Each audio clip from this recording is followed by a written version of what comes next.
This program contains eyewitness claims of UFOs and alien beings. Whenever possible, actual footage is used to present these stories. In other cases, dramatic recreations are utilized. It's just after midnight on a late fall evening. Police Sergeant Toby Milordo is responding to a report of a strange light in the night sky. Suddenly, his car mysteriously shuts down. What happened next would change his life forever.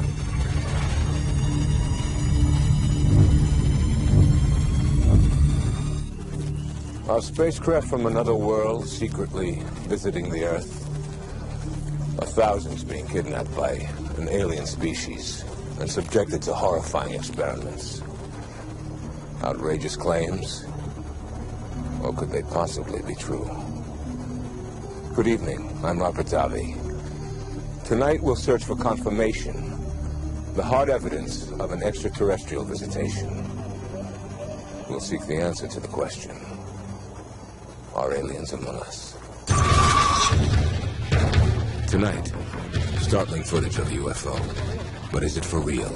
It has to be something incredible. This UFO was filmed from the space shuttle. The technology we're looking at is quantum leaps beyond anything we have on the Earth. These people say they've been abducted by aliens. They were tall, they were very thin, huge eyes. And that horrible things were done to their bodies. A probe was put up my right nostril. I was terrified. When did the UFO phenomenon begin? Roswell, New Mexico is still the mother of all UFO stories. But is our government telling us the truth? The Army said it was a flying saucer. Is there a cover-up of UFOs? This teenager says he's got proof. I found reports going all the way through the 1990s. And he's posting this evidence on the internet. There's something there that the government doesn't want us to see. Does this man have an alien implant? I don't want that thing in me if I didn't give them permission to put it in. Doctors are shocked by what they find. This man's life has been a nightmare of alien abductions. Why me? For what reason? Is his story a hint of our dark future? And for the first time on television, the most credible recent UFO sighting, recorded by over a dozen policemen. This is weird. Oh my God, I hope that's a plane. Oh, please be a plane. Oh, please. Are UFOs real? Do aliens exist? Tonight, join me as we explore one of the greatest mysteries of our time.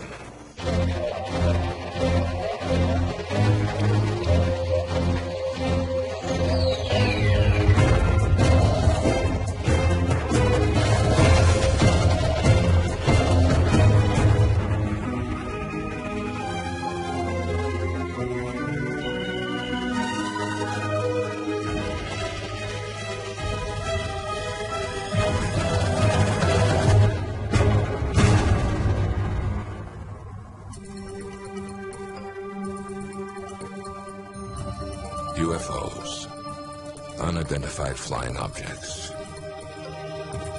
Are they actually alien spacecraft? Or, as many claim, events of nature and elaborate hoaxes? To discover the truth, we must examine the evidence. In the last 50 years, literally thousands of UFOs have been photographed. And recently, home video cameras have captured many more on video. Many of these UFOs are breathtaking. Others are just bizarre. Two of the more remarkable images include a controversial new video that many called a hoax, and a decades-old photograph that, to this day, no one can disprove. We begin with a look at the most recent hotspot of UFO activity. Mexico. The nation of Mexico is certainly one of the hottest areas for UFOs in the world today. And the phenomenon of the Mexico City UFOs is really a phenomenon driven by videotape. No one knows more about this phenomenon than Jaime Maussan, director and host of Third Millennium, a popular TV show in Mexico that deals with the unexplained. Every week, Maussan airs footage shot by his viewers with their own cameras. One type of UFO captured again and again has Masan convinced that something unearthly is going on. The first event, it happened on July 11th, 1991. Many people in different cities saw UFOs, and some of them were able to record it. And this is what they caught on video. Numerous shiny, apparently metallic discs. Some have called these UFOs the planet Venus. But that doesn't explain this phenomenon. We have these objects making a formation with more than 20, 30, 50, 100, or probably more than 100 UFOs. They get together, they separate, they make a figure here, another figure there. Very difficult to explain. I don't know what they are, but they could be signs in the sky. But all of these sightings pale in comparison to video footage Masan received anonymously in 1997. A mysterious tape that would place him directly at the center of an explosive UFO controversy. They were able to record these 21 seconds of this object hovering behind the buildings. What you're seeing now is that anonymous video. We present it unedited and without any visual enhancement. The object resembles a stereotypical flying saucer. What makes the UFO so striking is its movement, darting behind these high-rises, suggesting that its size is over 50 feet in diameter. But is this footage for real? I thought it was a hoax. I haven't seen anything so real, so clear, so close. And then I said, no, this is not a hoax. There has to be something incredible. The obvious question arises, were there any witnesses? Many did come forward after the footage was aired on Masan's program. Even so, Masan claims one is credible. A little girl, her name is Cassandra. She didn't see the video, and she described exactly the same thing. It was a huge object going around and around. I never seen anything like this before. It was gray and metallic. I felt very tense. Yesterday we presented a video on television. Did you see it? No. There is a group of more than 100 people who don't want to come into a camera in front of the public, but they say, we saw it. If this is a hoax, it's a masterpiece. It is potentially very strong evidence of something very curious. And one has to ask, could this possibly be real? We asked that very question to renowned skeptic Philip Klass, the author of numerous articles and books on the UFO controversy, and an aggressive debunker of any purported evidence of aliens among us. Klass is not afraid to confront anyone on the subject, even Jaime Maussan. In 32 years, I have never encountered a single case that could not be explained in down-to-earth, prosaic terms. What does he think of the mysterious discs videotaped all over Mexico? These are helium-filled mylar balloons, which are sold in Mexico. They are very popular. And what about the anonymous flying saucer footage? Almost certainly, beyond any doubt in my mind, this was a hoax. When I first saw this, I said, wow, maybe there's really something here, but on closer examination, it doesn't make it. Visual effects artist Dennis Muren has won 8 Academy Awards for his work on such films as Star Wars and Jurassic Park.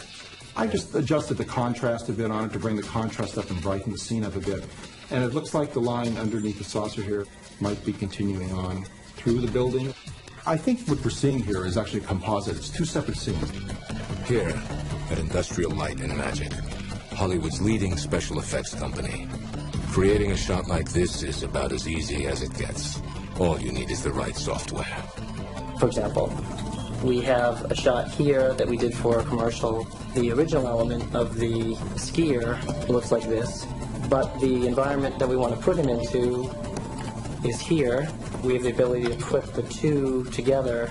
So in the context of the UFO footage, we can put him behind the rock the way the UFO goes behind the building. We can zoom the camera to fool the eye into thinking that it was shot at one time. And we can do both at the same time to add up to the impression that it was shot and it's real, when in reality it's not real. Seeing isn't believing. Who is going to invest $8,000, $10,000, $20,000 into produce something like this just for a joke? Actually, it wouldn't cost that much.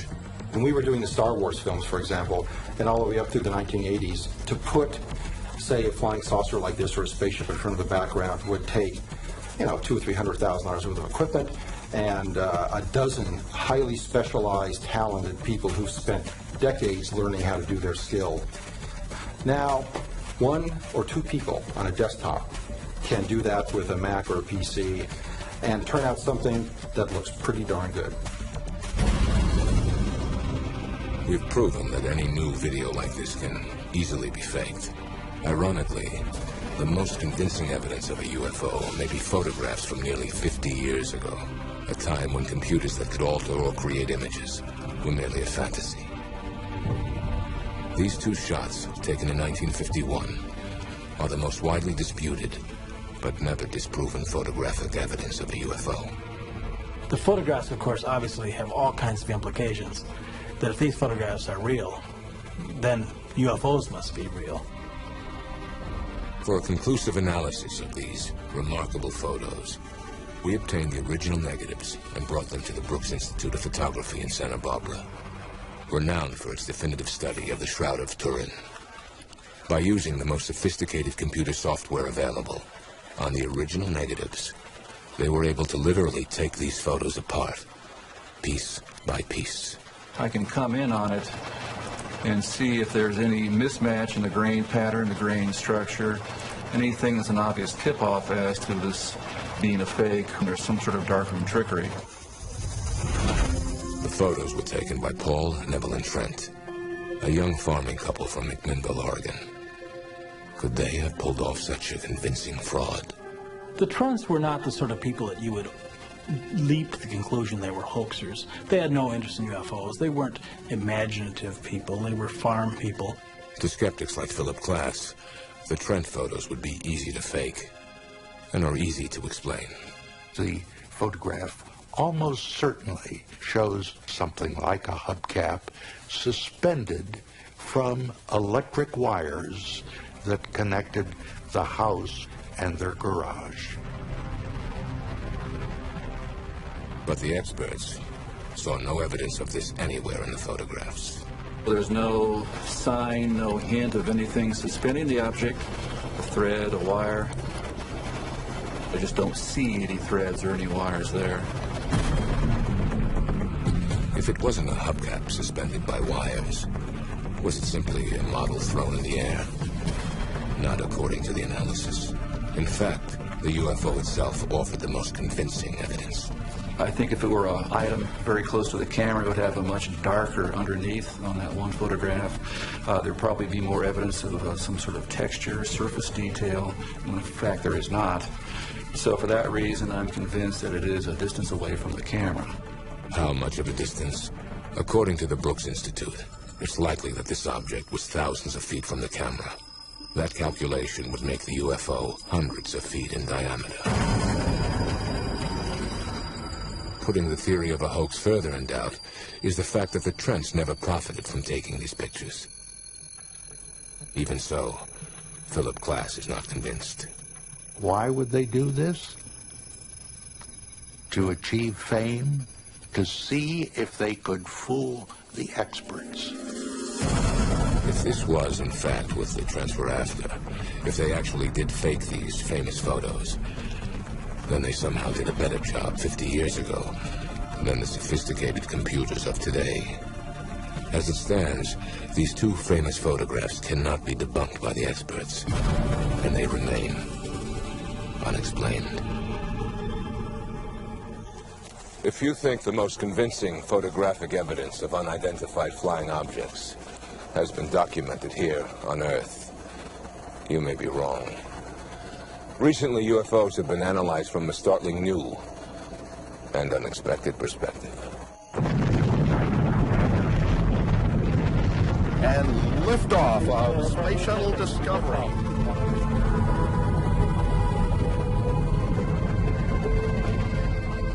Space Where better to look for alien craft visiting our planet? In September of 1991, the Space Shuttle Discovery captured an unidentified object on film. What you're seeing now is actual footage shot by NASA cameras from that shuttle mission. Watch the top of your screen. Note the object that moves from right to left.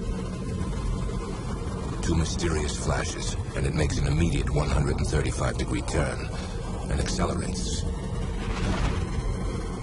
This is followed by a strange streak of light, which seems to narrowly miss the unknown object. This dramatic footage has been in dispute since it was shot. I studied it extensively over maybe a 2-year period at least. University of Nebraska physicist Jack Kasher worked for nearly 10 years in the research and development of a Star Wars defense system for the upper atmosphere. His quantitative analysis of the NASA footage concludes that the UFO cannot be explained as a natural phenomenon. It's clearly above the atmosphere and air glow of the Earth. It maneuvers, it changes direction, it accelerates, and so the only thing really left is spacecraft. Others think this object is simply a small ice particle floating a few feet from the shuttle. Ice particles are a common waste product of the numerous shuttles that have orbited Earth.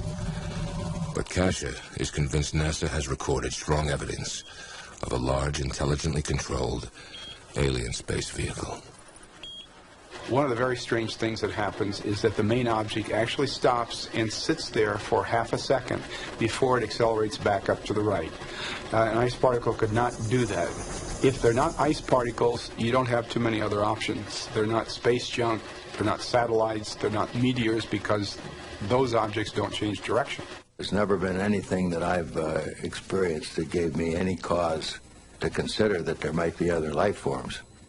Apollo 11 astronaut Buzz Aldrin, the second man to walk on the moon, has a different opinion. I mean, the sky is filled with moving objects here. Do I think that they are, that is credible evidence? No way. You got to have much more confirming it. That doesn't impress me very much. Not every former astronaut is a skeptical. Well, it is true that there's all sorts of things floating in space, but I don't think it should be dismissed out of hand. We need to take a more careful look at this type of evidence than we might otherwise. Dr. Edgar Mitchell also walked on the moon during the Apollo 14 mission. I'm quite open to looking at evidence and looking at data that purports to speak of an extraterrestrial presence or some sort of space activity we're not familiar with, and analyze it critically. Perhaps we have been visited. To me, I don't see anything in the video that reflects anything about UFO. Research scientist Skeet Vaughn studies the upper atmosphere for NASA. He believes the unknown objects are common space debris or waste products, most likely from the shuttle itself. And he has a theory to explain their movement. If you look at the video very carefully, you'll notice there's a flash of light. And that flash of light is probably the thruster engine on one of the shuttles. When you have a thrust effect, the thrusting of the gases move out, and that hits the object and makes the object move also. If you're a skeptic, it's easy to brush off. But if you're open-minded and you see this, there's something weird about it. Dr. Mark Carlotto has 20 years of experience conducting digital image processing for scientific research. These were not videos taken by someone in their backyard. These were taken aboard a U.S. spacecraft, so the integrity of the data cannot be questioned. NASA's explanation is that what we're looking at here are ice particles floating around the shuttle, but when you look at it more carefully, it doesn't make sense. If it was a thruster firing, when the thruster firing occurs, the orientation of the spacecraft should change, very slightly. But we don't see any change in the apparent motion of the stars, so that indicates the attitude of the shuttle has not changed from the thruster firing. Dr. Kasher believes the UFO was miles from the shuttle, well out of range from the thruster firing, and that it was moving at an incredible speed. If the object is as close as 10 miles, it went from 0 to 2,500 miles an hour in 1 second. And that's an acceleration of more than 100 Gs, which would kill a human pilot. And the technology we're looking at is just quantum leaps beyond anything we have on the Earth. And what about the mysterious streak of light? Could it have been intentionally directed towards the unknown object? You have a streak that goes through where it had been. One thing that pops into everybody's mind is that this is some kind of a missile or weapon system. Kasha bases this theory on years of analytical, comprehensive study of the video. Could the double flash of light be the firing of some kind of sophisticated weapon? And if so, from where was it fired? At the time this event took place, the shuttle was on a course over the west coast of Australia. Curiously, there is a large American military installation near Alice Springs in Central Australia. And it's the largest satellite intelligence gathering facility in the world. Although there is no proof, there is speculation that a Star Wars missile defense system is operational at this site. But for Buzz Aldrin, the explanation behind this footage is far less provocative. And I think we're often fooled by optical illusions. I mean, it's even a term that's quite common to most people, optical illusion. What does it mean? It means that there's an illusory thing that we pick up with our eyes that we can't quite explain. Illusion or not, astronaut Mitchell believes this UFO, like others before it, deserves serious study. There have been a large number of other anomalous-type phenomena that have been associated with the UFO phenomenon that are not easily dismissed. This should be looked at, and we should know what that is. Although NASA insists this footage is nothing unusual. After this mission, all live satellite feeds from shuttle cameras were canceled. While the debate continues over the shuttle Discovery footage, a more recent mission is causing a whole new controversy. In December of 1996, a shuttle camera recorded this bizarre image above the Earth's atmosphere. And on the same mission, these three objects were captured on video by NASA cameras. They seemed to orbit directly over a thunderstorm on Earth, moving independently of each other, yet closer together. And then there's this startling occurrence. Dr. Kasha is eager to analyze this new space shuttle footage. And these three objects are moving with respect to each other, so they're not stars. And the cameraman is interested in them too. He's going to follow them, try to get a closer look. So we have some interesting, intriguing things that I really don't understand. The most interesting thing to me is that little blob that seems to pop up from the clouds or whatever. It's got that little dark center and it's circular and it floats across, and I'm just really not sure what it was. I would love to be able to explain what it is. I wish NASA, when interest is shown in something like this, would put people on it to investigate it thoroughly, not just to watch the video. Sit down and do a real rigorous job and show us the science and the calculations and try to really explain what some of these things are. Where did we come from? Why are we here? These are burning questions. This is perhaps a small step in finding out a little bit more about how we fit into things. We need to make people aware that this UFO business is important and significant and worthy of study, and we need to get more mainstream scientists involved in it. I think that's very, very important.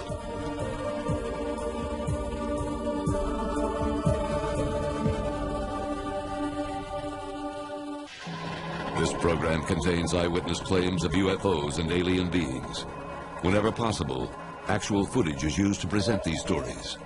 In other cases, dramatic recreations are utilized. Some say evidence of aliens here on Earth can be found as far back as ancient Egypt. The modern UFO age, however, began with two events in 1947. The first involved a man who made flying saucers famous. The second, a town that made them legend.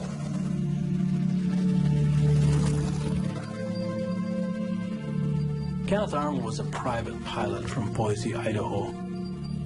A conservative, Western sort of man. A man without a great deal of imagination. wasn't much of a reader, certainly not a science fiction fan. On June 24th, 1947, just before 3 p.m., Arnold was flying a small plane to Yakima, Washington. Arnold sees 9 dish-shaped objects traveling over the Cascade Mountains, flying in formation. Arnold was able, because he knew the area, to compute that they were traveling at least 1,200 miles an hour or faster.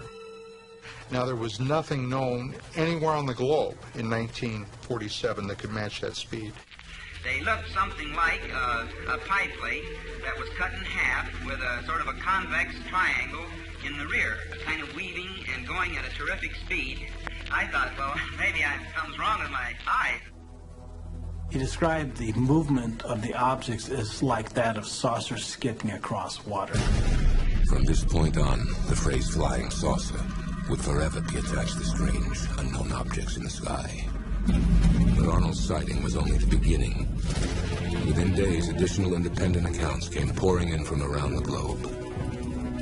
I think you can probably point to individual reports that are purely imaginary, but there were a whole lot of sightings in 1947, and all through the 1940s, 1950s. These objects showed up on radar that could be photographed.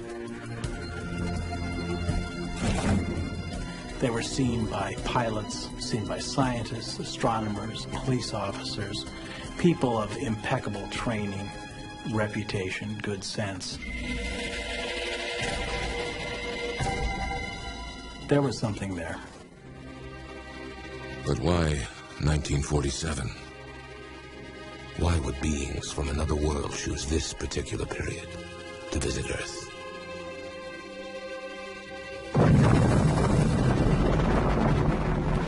One favorite theory was that extraterrestrials had observed nuclear explosions going on the Earth's surface and realized that we had come to some level of technological development where they had to pay attention to us, because it would not be very long after this that we ourselves would be going out into space, which of course is what has happened.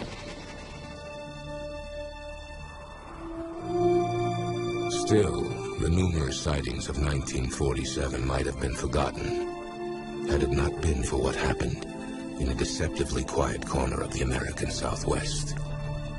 Roswell, New Mexico is still the mother of all UFO stories. In 1947, the Cold War was heating up, and the Roswell Army Airfield, home of the 509th Bomber Wing, was the only base in the world that had nuclear weapons. Tensions were already high when the following disputed events supposedly occurred. A disc-shaped object crashes in the nearby desert. Hearing accounts of bizarre wreckage, soldiers from the base are dispatched to the site. They are shocked to discover debris from an alien spacecraft strewn across the sandy landscape. It is quickly gathered up and stored in hangars on the base. Among the wreckage, eyewitnesses report seeing a number of alien bodies. Pilots from the mysterious craft.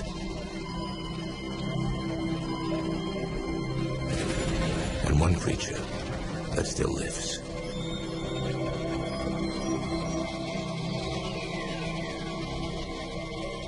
From this point on, the details of the Roswell story and the explanations given by the military get murky. The United States Air Force has told 4 separate and distinct stories about the Roswell incident. The first story, a press release, said that the Air Force had captured a UFO. The next story came literally the next day. Oops, not a UFO, a weather balloon.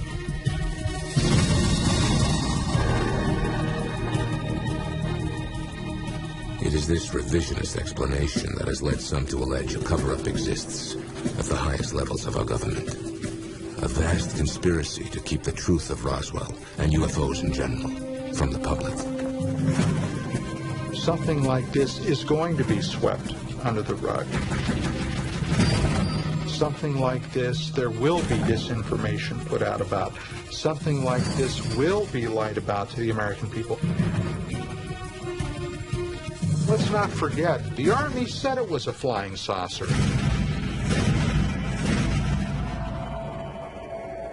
Nowhere in my research uncovering the Roswell story did I find any evidence of any kind of conspiracy or cover-up of any kind. James McAndrew wrote the recent official government report on the Roswell incident. What was found near Roswell in July 1947 was the very first launch of an experimental project called Project Mogul. Project Mogul was a high-altitude balloon program designed to detect Soviet nuclear explosions. Launched from nearby White Sands military base, these balloons, according to the government, landed near Roswell in 1947. As for the alien bodies, McAndrew credits another military project in which new parachute designs were tested by dropping crash dummies from a high altitude. And we believe that this is what people observed, the Air Force recovering from the desert, that have now become the so-called aliens of the Roswell story. I think Roswell is in many ways very similar to the Kennedy assassination. No matter what you tell people, they don't accept the truth. The crash dummy project did occur, but as official documents state, not until 1954. The government believes foggy eyewitness memories have blurred the two incidents into one. It's one lie followed by another. There's only one thing in the entire world that makes sense, and that is that they got their hands on what probably were the remains of an ET craft.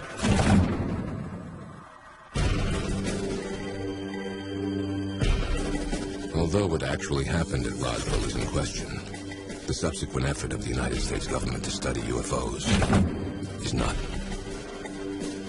Between the summer of 1947 and the end of 1952, the Air Force had collected some 3,200 UFO reports. And it concluded that approximately a quarter of them remained unexplained after investigation. They were classified as unknowns.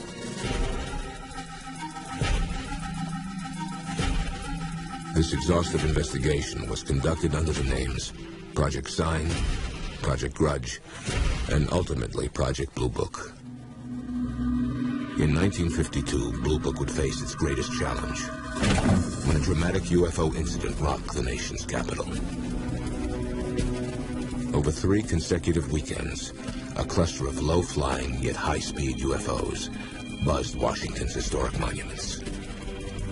All, I might add, in restricted airspace. These objects were witnessed. Newspapers all across the United States reported on this.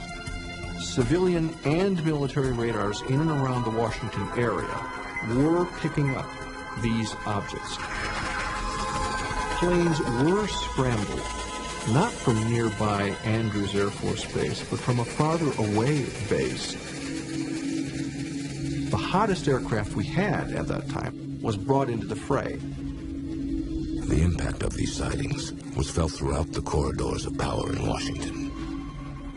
There were so many reports that intelligence channels got clogged up with UFO reports. In other words, if a hostile foreign power had chosen that moment to attack the United States, the message could not have gotten through to the Pentagon.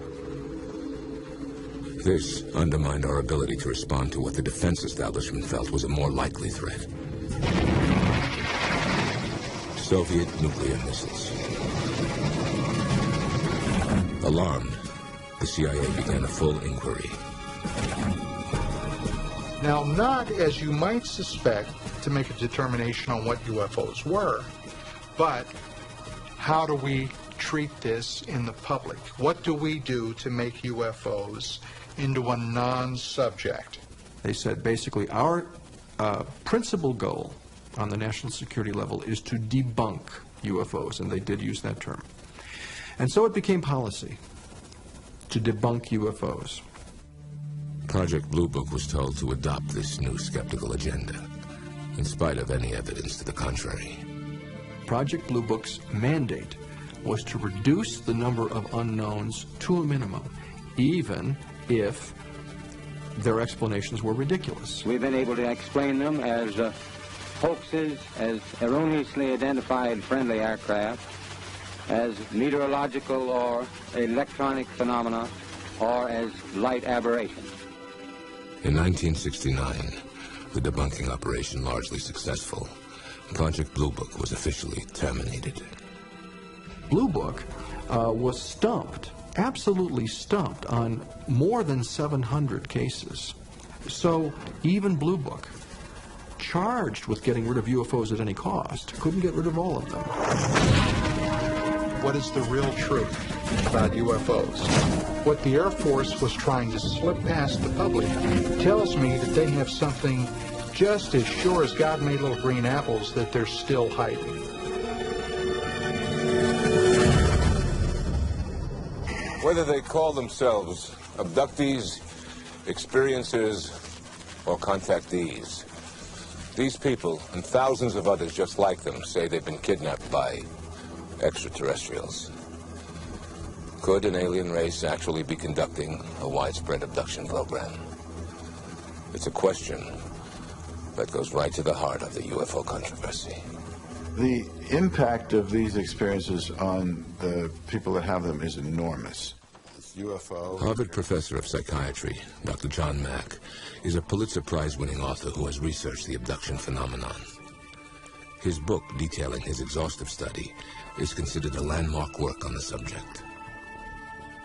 The abduction experience changes them at every level. It changes their relationships within their families, their sense of who they are, their sense of the world that they live in.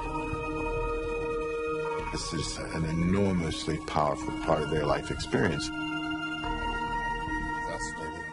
The most important aspect of these experiences that made me believe that they were events rather than something else was the fact that the stories were so similar.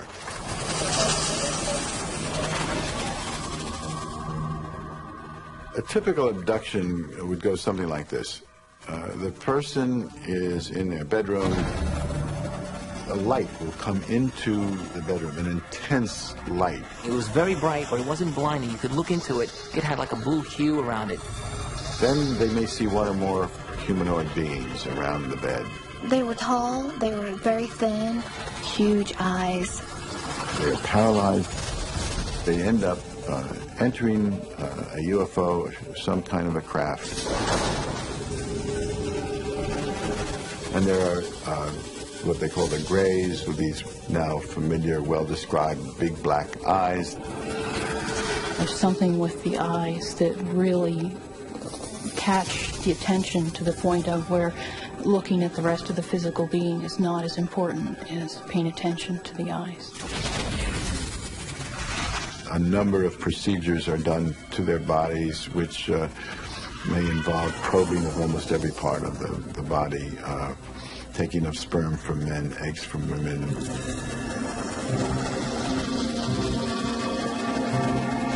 It was very powerful and very intense, and felt very vile. I felt very violated. There was a sense of helplessness, a sense of being violated, and everything else associated, like with a rape.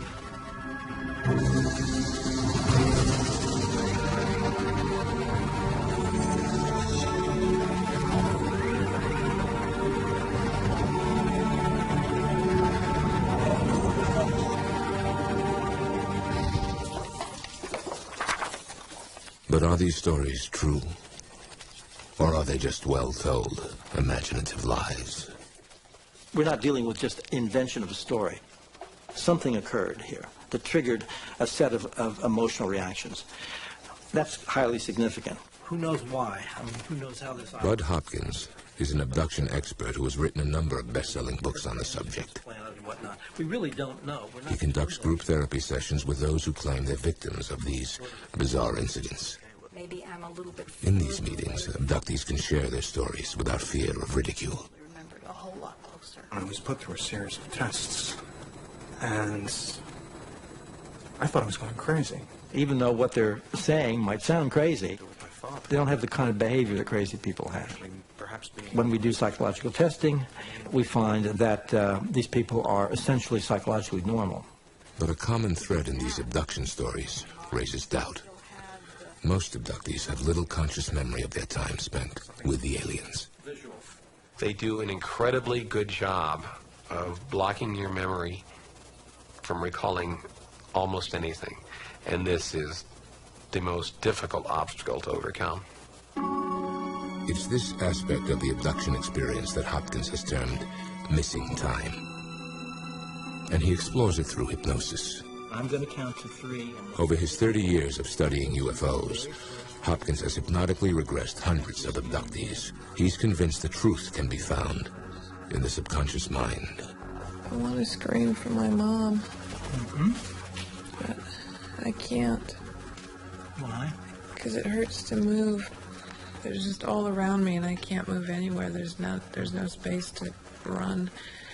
I've worked with abductees from South Africa and Saudi Arabia and Israel. Just standing there in the middle of the room, is that it?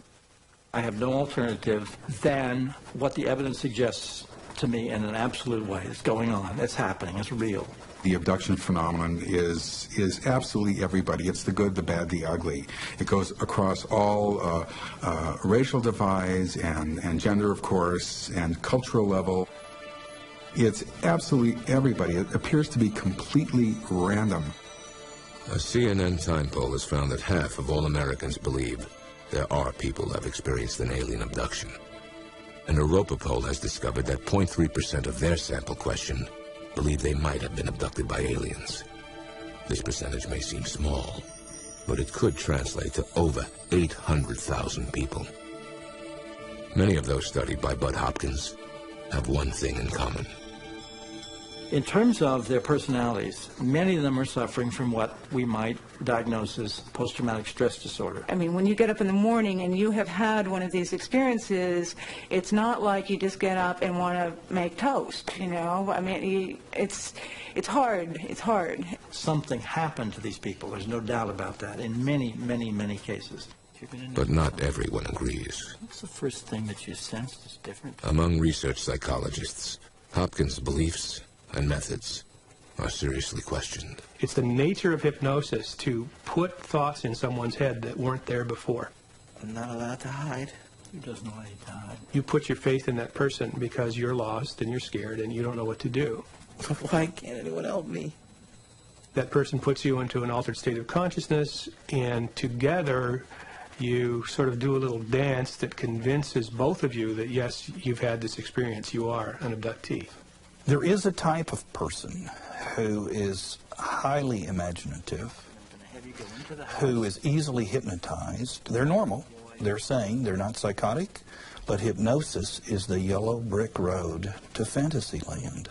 The big false issue that has always been dragged into this argument is the issue of hypnosis.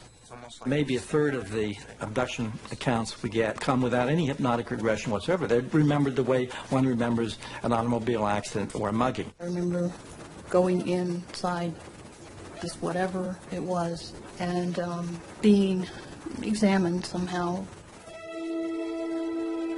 Another explanation offered by skeptics is that abductees are actually experiencing what's called a waking dream. The waking dream occurs when you're going to sleep or just waking up. Your eyes are open, but you tend to see dreamlike images. And you may feel paralyzed if you're just waking up because your body is still asleep. And it may be very vivid, very colorful. And the person is probably actually going in and out of a dream state. And yet it seems very real. It seems as though I'm awake. In spite of the criticism, Hopkins believes the sheer number of reported abductions is impossible to ignore. There are many theories trying to attack it, but the theories don't hold water. Thousands of people are claiming that this is happening. There's a massive evidence supporting that. Now, for me, the evidence constitutes proof that this is going on. Well, I don't know that I really want to believe it's true. C.D.B. Bryan, author of the bestseller Friendly Fire, investigated the abduction phenomenon for the New Yorker magazine. It's quite a terrifying possibility, isn't it? That some strange beings can lift you out of your bed at night and into a spacecraft and do strange medical experiments on you. With a healthy dose of skepticism, Brian attended a conference about alien abductions held at MIT in 1992. His findings, based on numerous abductee interviews, were published in his book, Close Encounters of the Fourth Kind. I found my skepticism diminishing to the extent that I was more open to the possibility that what some of these abductees were saying, what the researchers were saying, could possibly be true. I no longer feel that the abductees, to use a medical term, are crazy as loons. But I don't know what's going on. Either what's happening is a new psychological phenomenon, or it's true. Our basic argument is we've got to look into it. Investigation is essential. And I think any true scientist has to come over to our side at some point.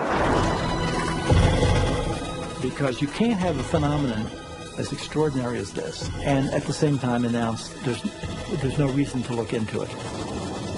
An extraordinary phenomenon demands an extraordinary investigation. Thousands of people worldwide believe they've been abducted by beings from another world. But one question has undermined these incredible stories. Where's the proof? Many abductees claim it's the strange foreign objects they found in their bodies, implanted, they say, by their alien captors.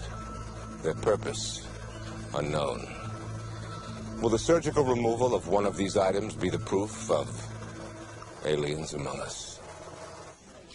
With this procedure, we finally have the opportunity to get to the bottom of this incredible mystery. Whitley Strieber was already a successful fiction writer when he published a landmark book in 1987 about his own abduction experience. The book, Communion, triggered an unprecedented reaction around the world. I was shocked to find that thousands of others said they had experiences similar to mine. And many of them reported finding strange foreign objects in their bodies after their abductions. If these are alien implants, it's a horrifying thought. What are they for? We found one man who believes he has an implant and wants it out of his body. He wishes to be referred to only as Paul. Paul, how did you first become aware that you might have an implant? I was skiing with some friends. I took a fall. They took an x-ray of the hand, and there was this strange object next to my thumb. How did you feel when you found out the object was there? Well, the first thing is why me? I'm not a particularly extraordinary person. Why would I be tagged? I had this feeling like I was a wild animal or a piece of cattle. I don't know how it's influencing my life, my thoughts, my health. I don't want that thing in me if I didn't give them permission to put it in. The object appears to be in the thumb, and it should be a relatively simple procedure to go in, isolate it, and remove it. Los Angeles Dr. Roger Lear and his partner, UFO researcher Daryl Sims, have studied hundreds of alien implant claims. And Lear himself has removed 2 objects from the bodies of supposed abductees. These objects seem to be all over the body, deep inside the skull, in the brain, near the lung, virtually every place you can imagine on human anatomy. We are trying to find out by a scientific method and use those principles of science to find out exactly what this phenomena is and what's going on in these individuals. So far, test results have been inconclusive, but Lear's convinced the object in Paul's hand is different and might be the evidence they're looking for. He bases this conclusion on one curious detail. Paul is an interesting case. We took a physical examination of his hand and arm, and we looked for the telltale marks of the portal of entry. We didn't see any. There was no scar. It had to enter somewhere. It had to enter somehow. Paul has no memory of a previous injury, even as a boy. But perhaps this mystery isn't as mysterious as it seems. Now, if this fragment went in along the same lines as the creases of the thumb, you may not have noticed it. Dr. Nazreen Babu Khan of the University of Southern California School of Medicine believes there's a more innocent explanation for the mysterious object in Paul's hand. It's very easy to forget that you've gotten a bump or that you got hurt or that you had a pencil poke you in school. A lot of people come in and they have no recollection of it. He may have not noticed that something went under his skin, and the skin may have healed over it very nicely, not even showing a scar. Nevertheless, Lear and Sims are convinced the other foreign objects that have been removed offer clues that suggest an intelligence was involved. The nerves that they were attached to seems to indicate that there was a procedure there done that allows whomever did this to monitor that person's biological functions and even to control them. They could be tracking devices. These could be devices for monitoring a genetic change or genetic progression in the body. Perhaps if they are truly implants, they are there for a purpose where we as a human being couldn't even surmise. Just what is the foreign object inside Paul's body? The only way to know for sure is to have it removed. Are you afraid of having this taken out? I am afraid of what might happen when it's being taken out. Has it been designed in a way that's going to harm me when it's removed? I don't know. Am I anxious? Am I afraid? Sure I am. Will I be relieved if it's not alien? You bet. With everything in place, the surgical team begins its work. A local anesthesia numbs Paul's hand.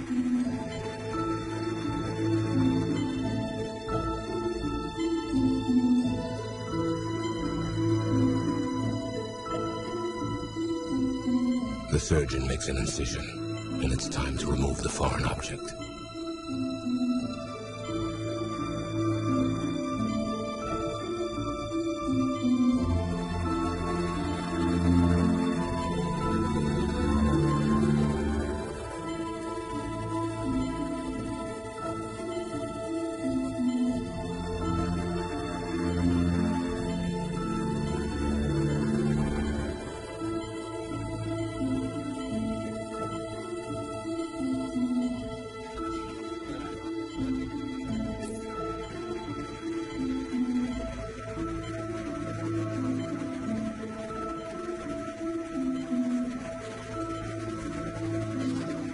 The object is dark, almost black in color.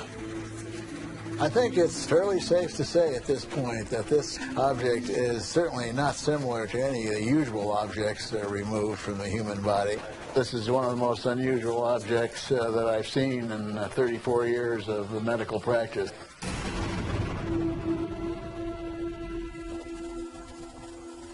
The first step in analyzing the object was to study its surface.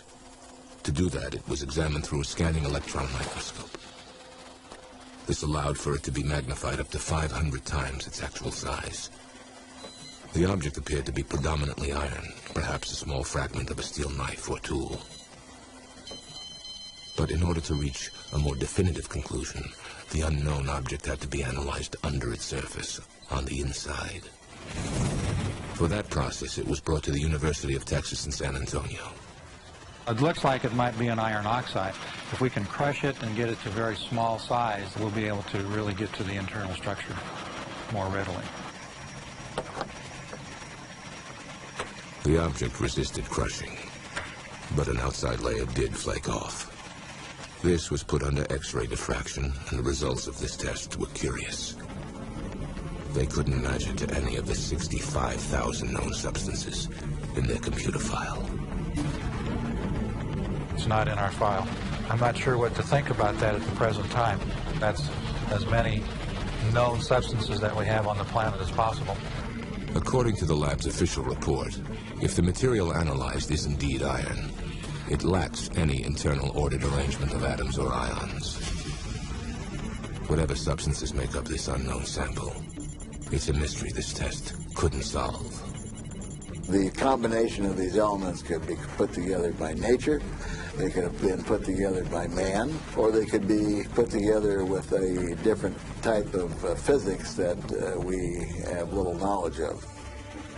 This is an extraordinary discovery. Why can't it be identified? It just confirms for me that this abduction phenomenon and now implant phenomenon must be taken seriously and studied. Of course, other tests may offer a more conclusive analysis of what this unknown object may be. Until then, Paul must deal with the unexpected emotions he's felt since the object was removed. I had this experience of emptiness, sort of like a feeling like maybe a pet had died. I'm not sure how to explain it other than this sense of something missing.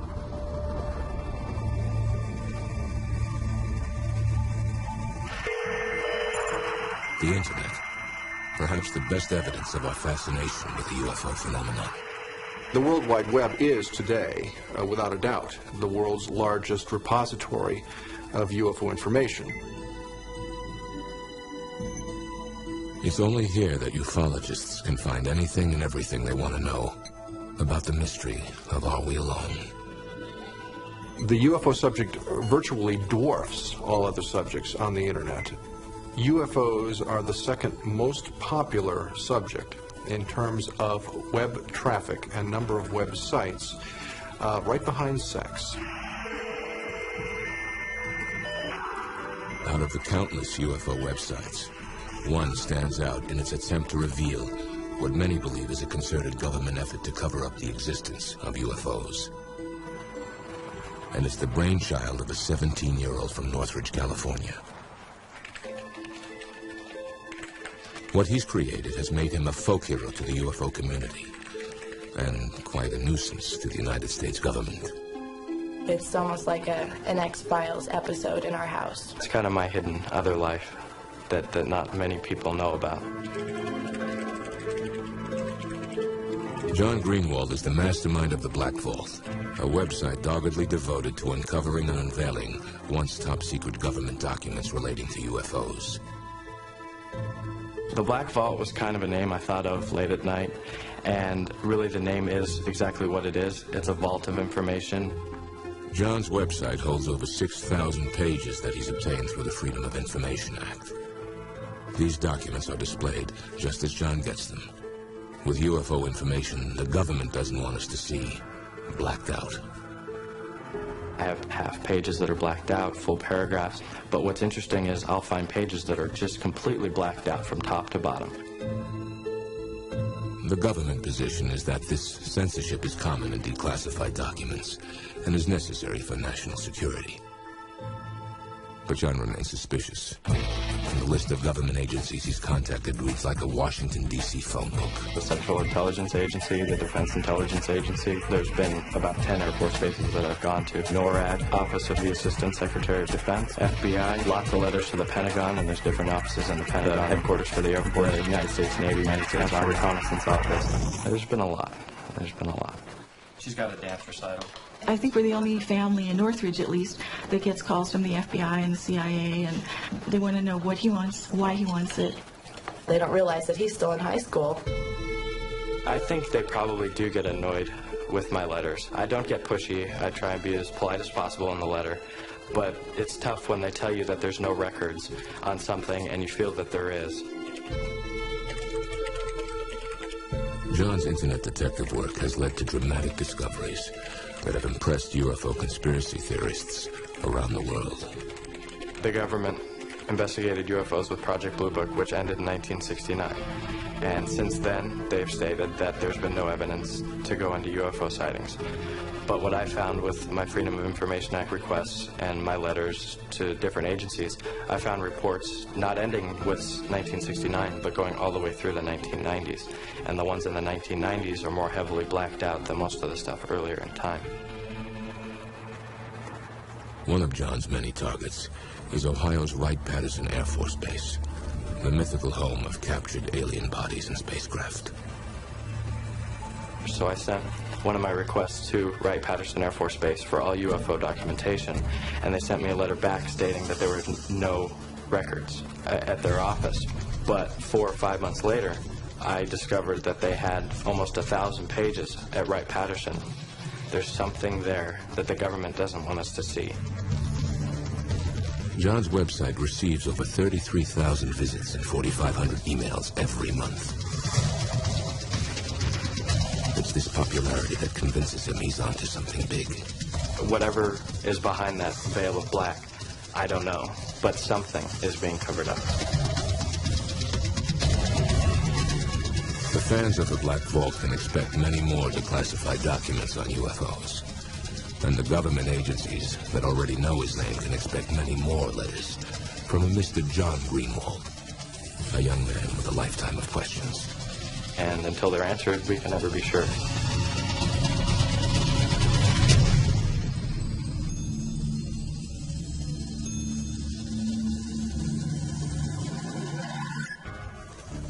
We've seen some fascinating UFO footage, heard incredible accounts of alien abductions, and even witnessed the surgical removal of what some claim is an alien implant. If any of this is true, what does it mean? Author Whitley Strieber has found a man whose story may seem too outrageous to believe, but others say it offers a disturbing answer to the question, what is the alien agenda? While researching my books, I've personally investigated hundreds of abduction cases, but one man's story truly haunts me. His name is Jesse Long. He claims to have been abducted many times since he was a boy, and the abductions he describes are terrifying. If what Jesse tells me is true, then there is a very surprising future in store for all of us. Jesse, when do you first recall being abducted? My first abduction occurred in 1957 when I was 5 years old in Rogersville, Tennessee, a very small town in Upper East Tennessee. My brother John was with me at the time.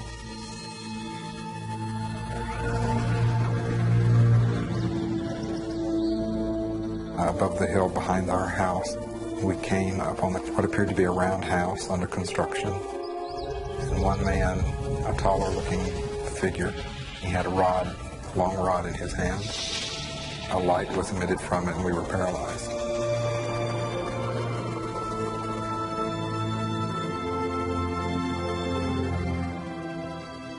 It is at this point that Jesse Long's conscious memory of what happened ends.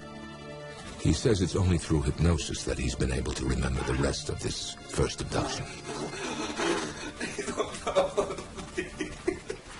What you are seeing is actual footage of Jesse undergoing hypnotic regression.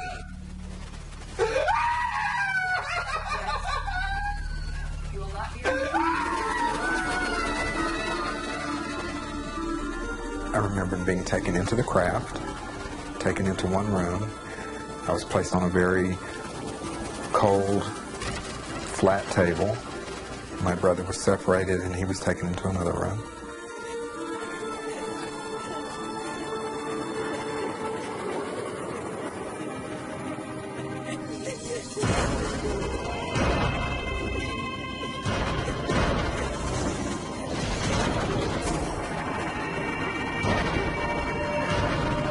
They were doing something down to my legs. I could feel them poking and prodding around my legs.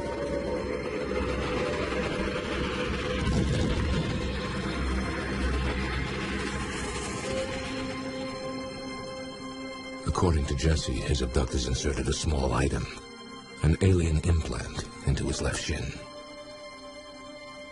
And it was in my body for 34 years. Could you feel it inside you? What did it feel like? It was always painful. I always had to wear my socks below the incision point because it was painful. In 1991, Jesse had the foreign object removed from his leg. There it is. This is actual footage of that procedure. It's good to have been flown. This is the object that was in my leg. And unfortunately, during the initial test that was done on it, it was broken into two pieces. But that allowed us to look at the inside. Some have dismissed the object as simply a shard of glass. But when it was analyzed at Southwest Research Institute, a materials analysis facility in Texas, the conclusions suggested a greater mystery. According to the lab's report, the object revealed a very remarkable composition and exhibited unique surface characteristics that cannot be explained, and that the questions outnumber the answers. When the object was removed, I was convinced that whatever this object was had something to do with all of my abductions. Jesse Long believes he has experienced a number of abductions since that first incident in 1957. And they became more and more horrific as he grew into an adult. Most of my abductions occurred very similarly. When they brought me to the craft, they would take me down a long hallway. They would place me on a flat table. Of course, I was paralyzed and had to be because I was kicking and screaming. I didn't want to be there.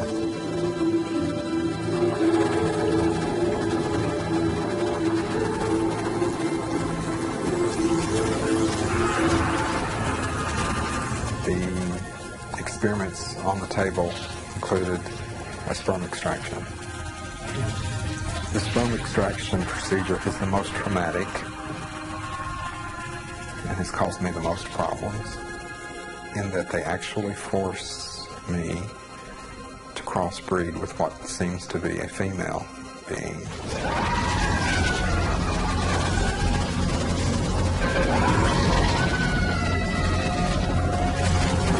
Okay, you're going to wake up. 1, 2.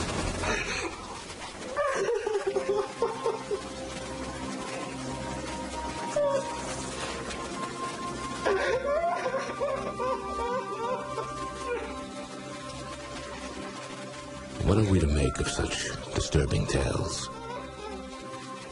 Could stories like Jesse's be based on actual events? Skeptics say no. They're merely the product of an overactive imagination. Fantasy-prone people are criticized for fantasizing, except if they fantasize that they have been abducted by a UFO. Then they become a celebrity. And they will tell you an elaborate story. And the fantasy-prone person will actually be writhing in pain with tears streaming down his or her face as they relive some painful abduction experience that they've just imagined. And those people tend to be the people who are boundary deficit disordered. They have problems with relationships. They always say, I've always felt like an outsider. I don't feel like I belong. They can't hold jobs. They just have a tough time in life. And telling this person who's been lost and outside and alone that they do belong, that they're an abductee, that they have an identity, and that there are other people just like them, answers all of those questions for them. Jesse, when you tell people about your experiences, do they believe you? You know, it's not my job to convince anybody. It's my job just to tell you what I've experienced. If you believe it, fine. If you don't believe it, I don't care. But Jesse's amazing story can apparently be corroborated. Remember John, Jesse's younger brother? He claims he too was there on that fateful day in 1957. Inside of a dome. John's own hypnosis confirms Jesse's story. And perhaps in an effort to deal with his dark memories, John has built this house for himself in the hills near their boyhood home.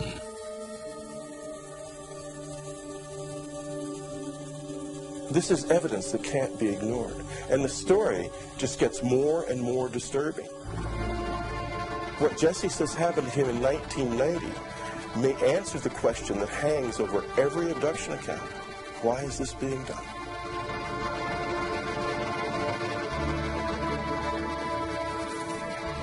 I was driving from California to New Orleans, and right outside of Albuquerque, New Mexico, on I-40,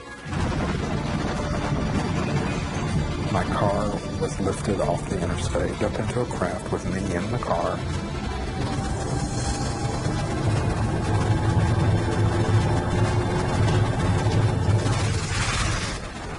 Taken aboard the craft, placed on a table. I was presented with a baby, was told, "This is your child."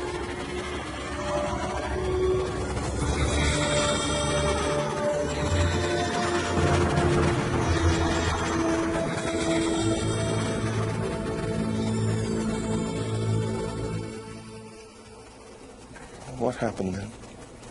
And there were 9 other children standing along the wall. They all looked at me, and I could see, yes, they were mine. Each of the children who were standing along the wall walked up to me lying on the table, and they each touched my hand as they walked by and looked me straight in the eyes. And they walked on out of the room. And the message I was getting from them was, we're okay. Thank you. If you could confront your abductors, what would you say to them? If I could sit down with one of them right now and ask them one question, I would want to know why me and for what reason. We have thousands and thousands and thousands of people coming forward with these cases, not only around the United States, but around the world as well. David Jacobs based his book The Threat on the explosive issue of hybrids, the crossbreeding of aliens with humans. For Jacobs, stories like Jesse Long's are only the beginning. I think we are looking at a catastrophic situation. I think we are looking at a disaster. We're seeing a unified program here with these beings, a program of physiological exploitation by one species of another. And I know this sounds absolutely insane. We're looking at a colonization program in some way.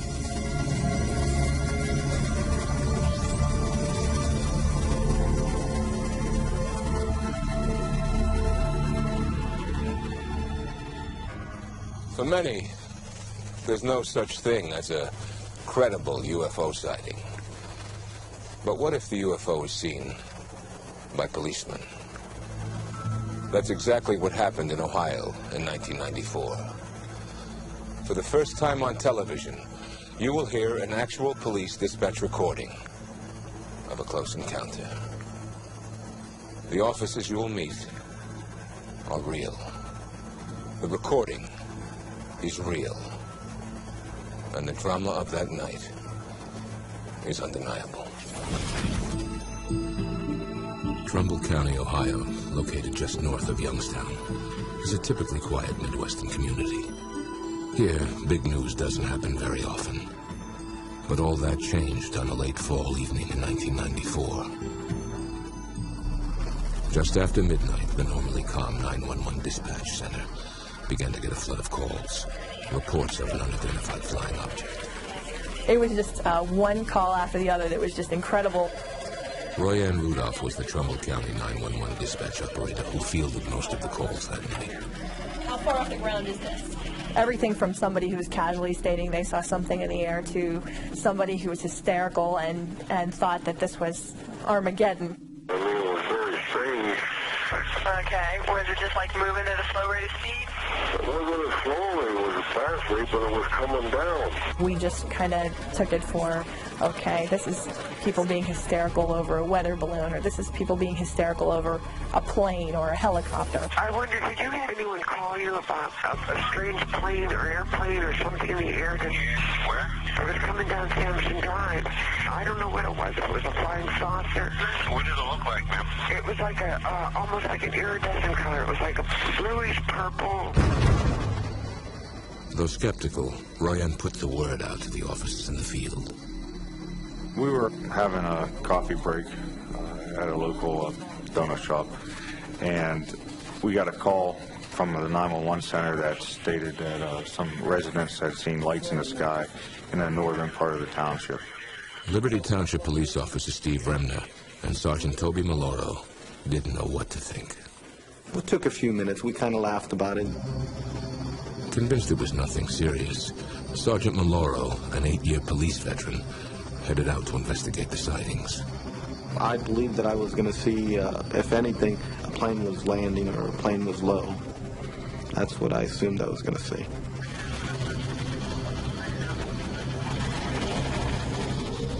I thought Toby would come back with some kind of comfortable solution that we could offer these people who were upset.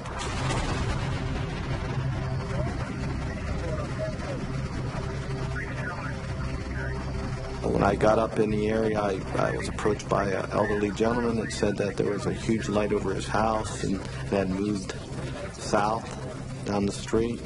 I proceeded down Sampson Drive, approximately a quarter mile. Sergeant Toby Maloro was about to become a part of UFO history. Everything shut off in the vehicle. I didn't understand what was going on. My car completely stopped. And that's when the light hit the vehicle.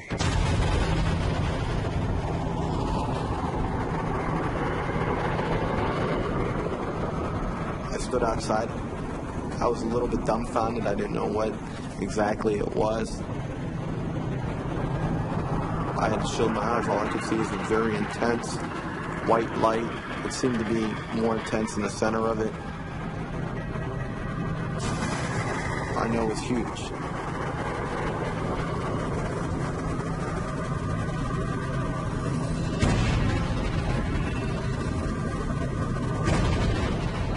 I've never seen anything that could compare to this.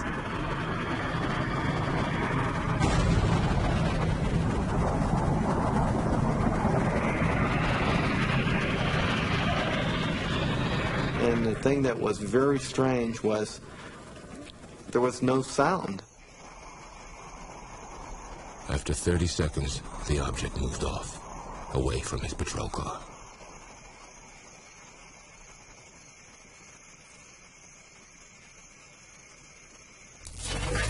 As soon as it started moving off, my car started back up and the radio kicked on. Maloro quickly began pursuit of the unknown flying object.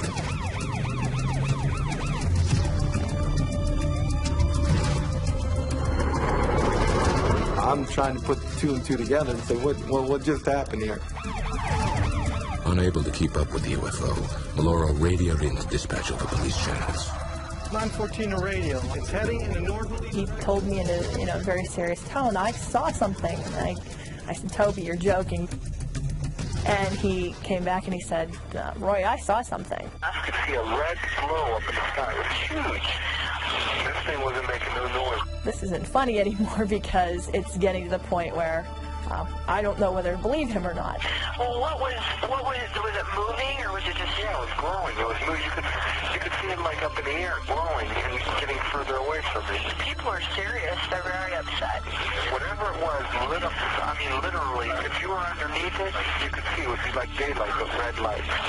An object did come down at a low elevation over this area. UFO researcher Kenny Young broke the story of the Trumbull County incident. It was then observed by numerous other police officers from different agencies who were able to pursue the object coming from different locations. They were able to triangulate its position. It's south of all 82. I'm moving east now on it. Okay, Dave, it looks like it's flickering more now, and it looks like it's running a little east of me now. Hey, Walter, chase it back north. I want to see this thing. At least 14, 15 officers said that they saw something and were discussing it freely on their channels. It's going pretty good all the way into Liberty now. It's going as visible, you should be able to see it. It changes colors from white to red to green. The sucker has not moved.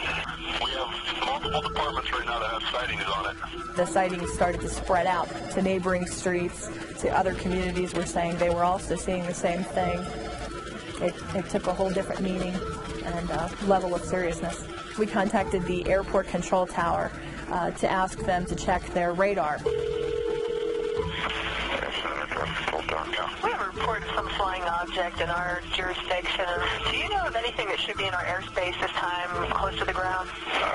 This is not a prank phone call, I swear. You can call me back to verify. Look at the radar scope, and I go 60 miles diameter of Youngstown, and there is nothing out there. That's when I got the chill that, okay, everybody can't be making up the big bright light story. According to all the people I've spoken with, the FAA tower operator in the tower should have been able to see the object from his vantage point. I don't see anything out there, nothing on the radar scope.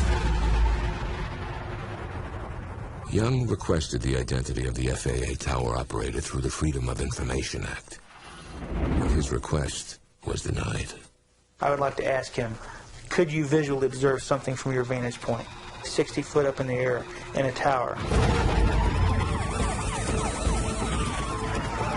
As the other officers got closer to the object, they radioed in with dramatic descriptions. They were able to discern a parachute-like appendage attached to the object.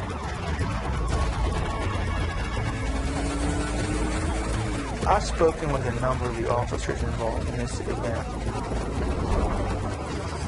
I've been satisfied that they are honest and they're telling me the truth.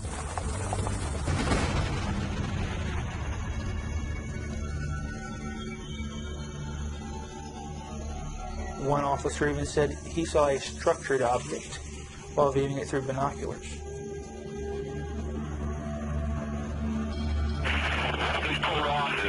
Definitely a structure there, unfortunately, what you saw. I can see an upper structure off the main part of the lighting. Right, yeah, something with a different color lighting to it. I had no idea what was going on. You had so many calls coming in from different locations.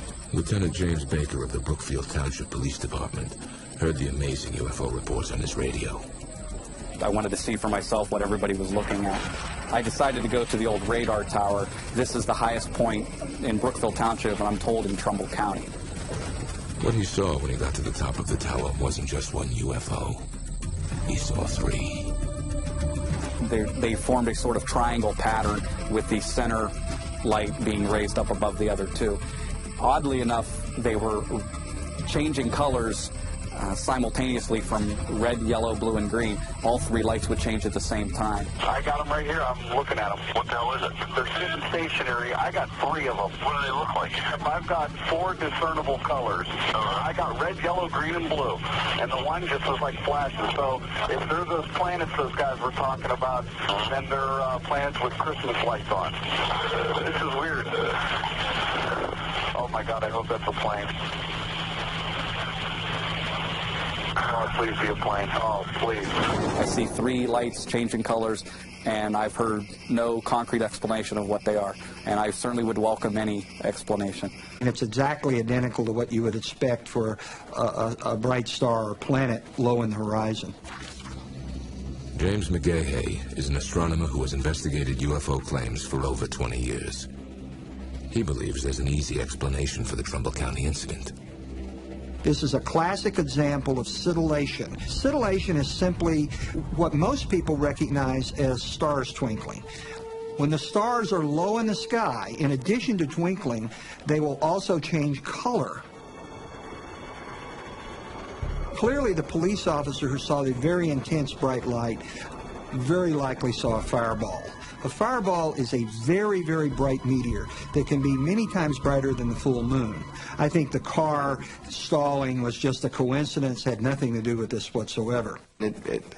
Obviously, it had to be involved in my cruiser shutting down. There was no problem with my car because it started back up.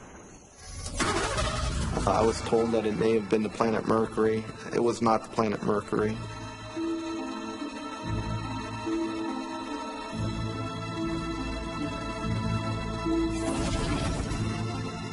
Another possible theory is that the UFO was a top-secret experimental aircraft from nearby Youngstown Air Reserve Base. There's no indication, evidence, or record of any kind that would indicate there were any experimental Department of Defense aircraft operating here. I can't, speak for other people who say they may or may not have seen something. What I can talk from with authority is what happened here at the base and what our involvement was, and there was apparently none. If it was a plane, it was some kind of new plane, because I've never heard a plane that doesn't make a sound. These policemen and the citizens who are looking at this are not trained observers to look at the night sky either from a standpoint of stars and planets or meteors or fireballs. And they simply made a mistake. They saw something spectacular. It looked spectacular. They equated it with something unknown, and the first thing that popped into their mind was the term UFO. And so, no, I don't question their sincerity. I just question the fact that they're reporting something and believing it to be something that it's not. I'm not saying what I saw was a spaceship from outer space, okay? What I'm saying is I saw an object that was not normal for this area, It gave off an intense light. It shut my cruiser off, including my radio. I lost contact with the 911 center, and it didn't make any noise. It's something that I've never seen before, I've never encountered before, and I haven't encountered it since. I do believe that they saw something. I don't believe that it was a star. There was something there. What I walked away from that night was a feeling that this was a lot bigger than just a couple people saying they saw a light in the sky. And it made us think maybe a small place like Trumbull County could have something big happen occasionally, too.